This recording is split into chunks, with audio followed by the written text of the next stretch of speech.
সন্মুখৰ কাল ধুমুহাৰ আগত এনে নচ্ছাত কৰি উৎখণ্ডালীৰ দিছ পৰিচয় সমুচিত শাস্তি পাবি আজি তই হাতে হাতে।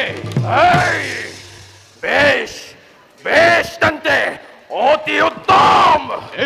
শুক্ৰাচাৰ্যই বুজিব আজি এই কালো নেমিৰ তুলনা নহয় সমুদ্ৰৰ এটি সাধাৰণ দৈত্যৰ সবে। নষ্ট নকৰি পলাও।